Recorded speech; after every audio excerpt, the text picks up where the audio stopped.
et la sécurité publique ont aussi demandé une enquête policière. Pardon. Bon, ce qu'il faut savoir, c'est qu'on est toujours dans les recherches. Hello everyone, this is Ben here from Montreal, Canada. I hope everyone is staying safe, staying home. I have chosen this video today from Tedtalks with Bill Gates. Everybody know Bill Gates. I hope this video will add a lot of value and give you a lot of answer for your question and give you a lot of explanation about what's going on. One thing I want to highlight, this video was done in 2014. 2020 we have exactly the same scenario. I don't think the money is an issue to fix or basically have a program or a plan to protect the planet or to protect all human beings from this disease and basically from the future and the more viruses and epidemic coming. I hope everyone is gonna enjoy the video. Do not forget to subscribe to our channel. Do not also forget to subscribe to our Instagram, Lux Millions Inc. Leave your comment below. I'll be more than happy to share and answer your question. Thank you for the comment from last time. Thank you for the love. Thank you for sharing the video and enjoy the rest. Explanation. Bill Gates! Bill Gates. Bill Gates! Thank you guys. When I was a kid, the disaster we worried about most was a nuclear war.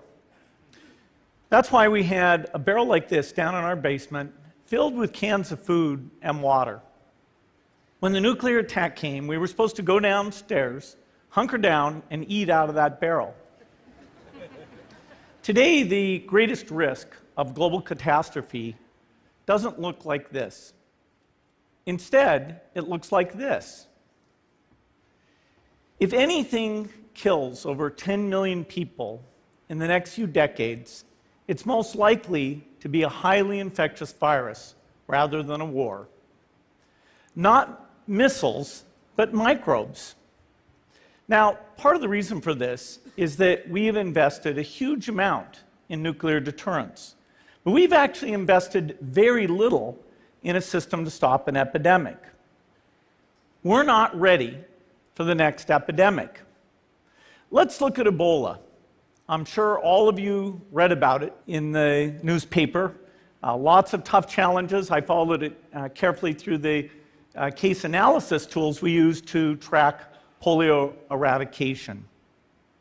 And as you look at what went on, the problem wasn't that there was a system that didn't work well enough.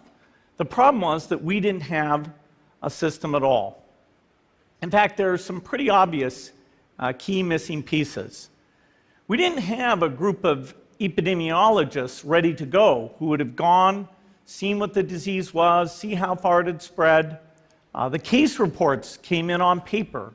It was very delayed before they were put online, and they were extremely inaccurate. We didn't have a medical team ready to go. We didn't have a way of preparing people.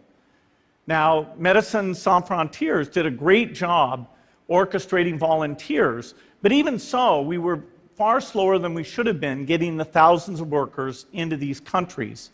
And a large epidemic would require us to have hundreds of thousands of workers.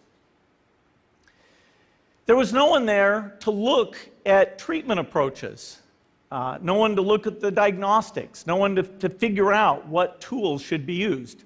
As an example, we could have taken the blood of survivors, processed it, and put that plasma back in people to protect them. But that was never tried. So there was a lot that was missing, and these things are really a global failure.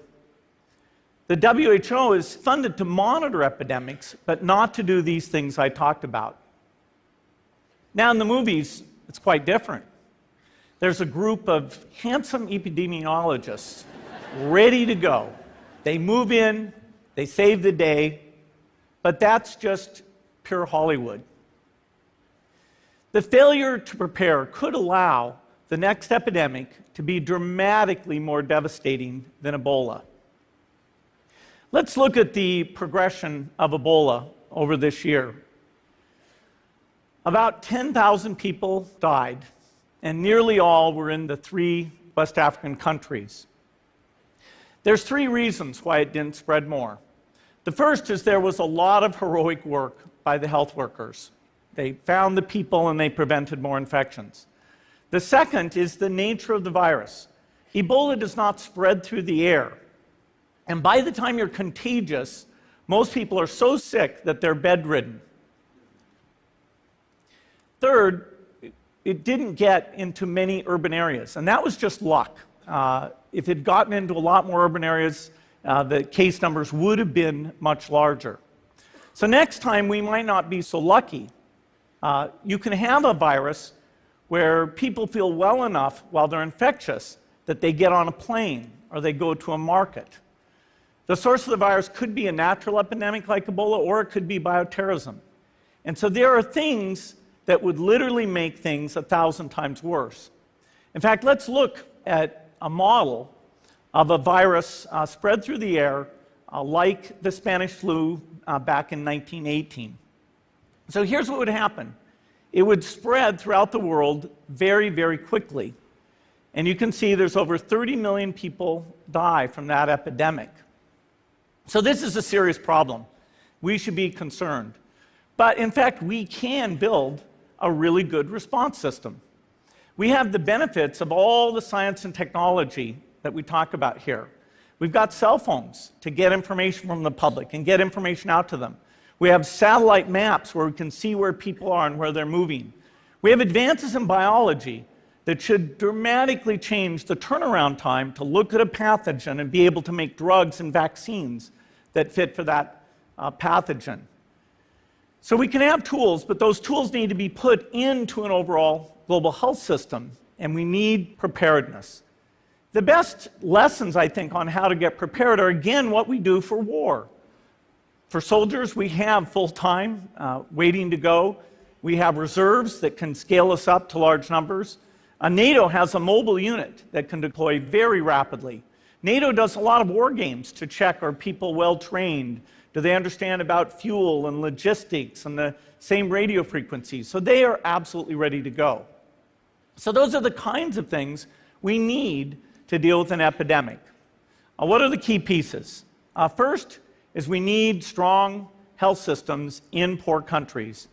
That's where mothers can give birth safely, kids can get all their vaccines, but also where we'll see the outbreak very early on.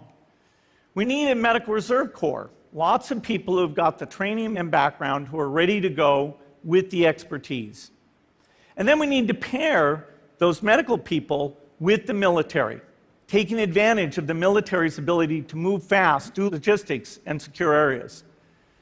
We need to do simulations, germ games, not war games, so that we see where the holes are. The last time a germ game was done in the United States was back in 2001, and it didn't go so well. So far, the score is germs 1, people 0. Finally, we need lots of advanced R&D in areas of vaccines and diagnostics. There are some big breakthroughs, like adeno-associated virus, that could work very, very quickly. Now, I don't have an exact budget for what this would cost, but I'm quite sure it's very modest compared to the potential harm. The World Bank estimates that if we have a worldwide flu epidemic, global wealth will go down by over $3 trillion, and we'd have millions and millions of deaths. These investments offer significant benefits beyond just being ready for the epidemic.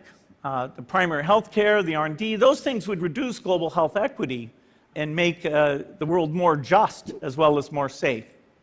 So I think this should absolutely be a priority. There's no need to panic. We don't have to hoard cans of spaghetti or go down into the basement. But we need to get going because time is not on our side.